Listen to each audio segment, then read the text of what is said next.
Welcome all of you on my channel J education.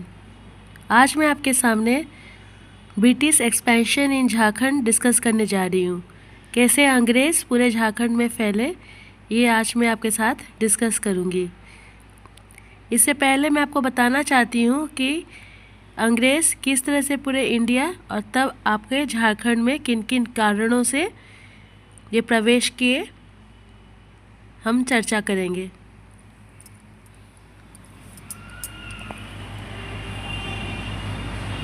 सन 1600 ईस्वी में अंग्रेज़ों ने ईस्ट इंडिया कंपनी बनाई और 1608 में भारत आए, फैक्ट्री लगाए और व्यापार करने लगे।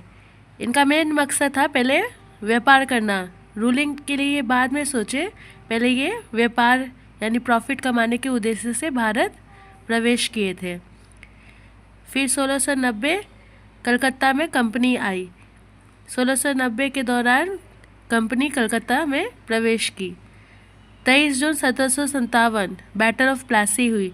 बैटल ऑफ प्लासी हम जानते हैं, ईस्ट इंडिया कंपनी की तरफ से रॉबर्ट क्लाइव थे और बंगाल के नवाब सिराजुद्दौला दोनों के बीच युद्ध हुई थी, बैटल ऑफ प्लासी।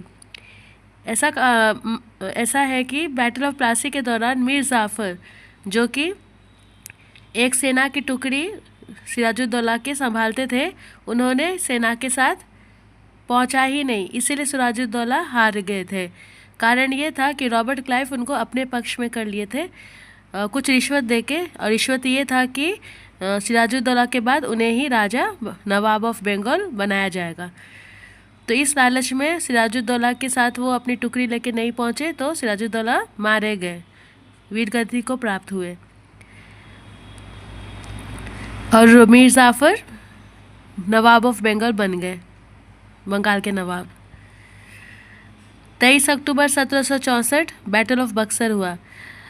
फिर मीर जाफ़र को पपेट रूलर भी कहा जाता है, कठपुतली। वो अंग्रेज़ के इशारे में चलते थे, लेकिन ऐसा होता था कि जो राजा प्रजा ही राजा को अपना ओवरऑल अपने ऊपर मानती है, लेकिन अंग्रेज़ के ज़्यादा दखल अंदाजी से मीर जाफ़र अपना काम कर नहीं पा रहे थे, जो कि मीर जाफ़र को पसंद नहीं आ रहा था। इसलिए वो जब अंग्रेज़ों को लगा कि मीर जाफ़र उनके अगेंस्ट जा रहे हैं, तो उनके दामाद मीर कासिम, उनको अंग्रेज़ों ने बना दिया था नवाब ऑफ बंगाल। लेकिन मीर कासिम के साथ भी यही दिक्कतें आने लगी कि कितना वो अंग्रेज़ों का ही सुने, उनकी प्रजा उनको देखती है अपने ऊपर, तो उनको प्रजा के अनुसार भी काम करनी होगी। तो वो पपेट रूलर बनने के लिए ज़्यादा तैयार नहीं हो पा रहे थे, तो इससे अंग्रेज़ों को भी बहुत और दिक्कतें आने लगी। तो बैटल ऑफ बक्सर हुआ 23 अक्टूबर 1764।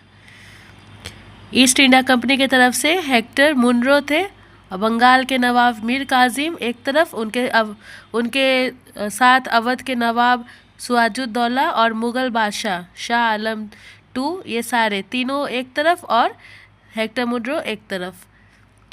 फिर भी ब्रिटिश इसलिए जीत गए क्योंकि उनके पास हथियार थे काफ़ी बहुत अमाउंट में, और वो इन्फेंट्री यानी वो घोड़े जो चलता हुआ सेना होता है, पैदल सेना, उनको लेके उन्होंने युद्ध किया था। और बहुत ही डिसिप्लिन था उनका, जो सोल्जर थे बहुत ही डिसिप्लिन में थे, और बहुत अत्यधिक कारण भी थे। तो ये तीनों हार गए और ब्रिटिश जीत गए इस बैटल में।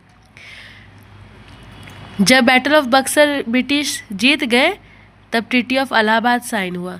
ट्रीटी ऑफ इलाहाबाद के अकॉर्डिंग दीवानी राइट्स यानी कर लेने की जो क्षमता होती हैं, वो कर लेने के लिए का फरमान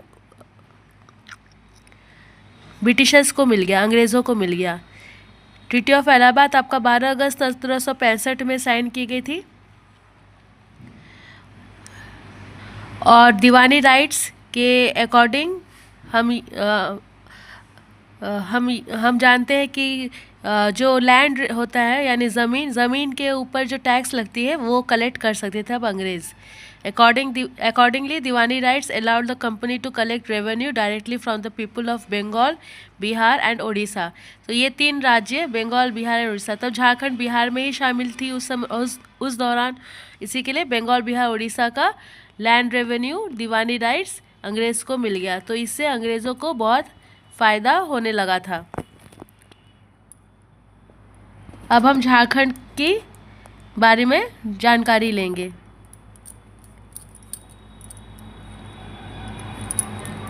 झारखंड क्षेत्रीय राजवंशों के अधीन था। उस दौरान झारखंड में छोटे छोटे राजवंश चलते थे। छोटे छोटे राजा जो होते थे छोटे छोटे पैमाने में, यानी जैसे जैसे राज्य बढ़ता था उनके राजा उस जगह को रूल करते और पूरे झारखंड में राजवंश चलता। जैसे कि छोटा नागपुर खास में नागवंश था, सिंहभूम में सिंहवंश, मानभूम में मानवंश, रामगढ़ राज्य और पलामू में चेरो वंश। फिर पंचायत राज्य भी था।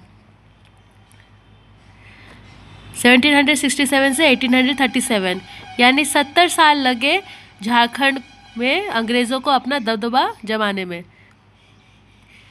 कंपनी को झारखंड क्षेत्र पूर्णतः अधिकार करने में 70 साल लगे। कोल्हान में अंग्रेज़ों को दिक्कतें हुई अपना कब्ज़ा जमाने में, खासकर कोल्हान में, क्योंकि झारखंड आपका जंगली एरिया है, झाड़ों का एरिया है। बहुत सारे जंगल हम देख सकते हैं झारखंड में। इस जंगल एरिया में आदिवासी रहते हैं। तो उस समय झारखंड के जो आदिवासी क्षेत्र था वे जल्दी अंग्रेज़ों को अपने पास पहुंचने नहीं देते थे, क्योंकि मुग़ल और मराठों को भी दिक्कतें होती थी कैसे वो झारखंड में राज अपना स्थापित करें, खासकर इस आदिवासी क्षेत्र में। उस समय झारखंड के राजा ज़मींदार स्वतंत्र शासक थे। तो जैसे मैंने कहा राजवंश, ये लोग स्वतंत्र थे, तो ज़मींदार के जो शासक थे वो लोग भी स्वतंत्र थे। तो झारखंड का मेन एरिया आप अगर देखेंगे, झारखंड आपका क्वाड्रिलेटरल साइज़ है, यानी चतुर्भुज है। आपका सबसे दक्षिण साइड में यहाँ पे साउथ ईस्ट कॉर्नर सिंहभूम है, सिंहभूम एरिया, जो कि अब ईस्ट सिंहभूम और वेस्ट सिंहभूम बढ़ चुकी है, और सरायकेला खरसावां भी एक डिस्ट्रिक्ट हो चुकी है कोल्हान के अंडर। पहले ये सब एक ही में आता था, सिंहभूम हम कहलाते थे ये। और इसकी दूसरी नाम आपका ढालभूम भी था, पोड़हाट भी था। ऐसा माना जाता है कि झारखंड में ब्रिटिशर्स इस ढालभूम एरिया यानी सिंहभूम एरिया से ही प्रवेश किए थे।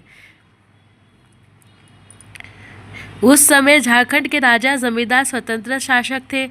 इन पर मुगलों का प्रशासकीय नियंत्रण कभी पूरी तरह स्थापित नहीं हुआ था। जैसा कि मैंने बताया कि ये जंगल एरिया था, तो इसी के लिए डायरेक्ट कंट्रोल मुगलों का कभी नहीं हो पाया। बादशाह या बंगाल के नवाब को केवल सैनिक दबाव में नामात्र का कर देते, यानी जो टैक्स होता था, जो कर होता था, वो नामात्र के लिए दिया जाता था, लेकिन उनका दबदबा कभी चल नहीं पाता था आदिवासी क्षेत्र में। इनकी अपनी सेना और न्यायालय होती थी और गद्दी पर वंशानुगत अधिकार होता था, यानी उनके वंश चले आते थे, राजा का बेटा बेटा फिर पोता, इस तरह से।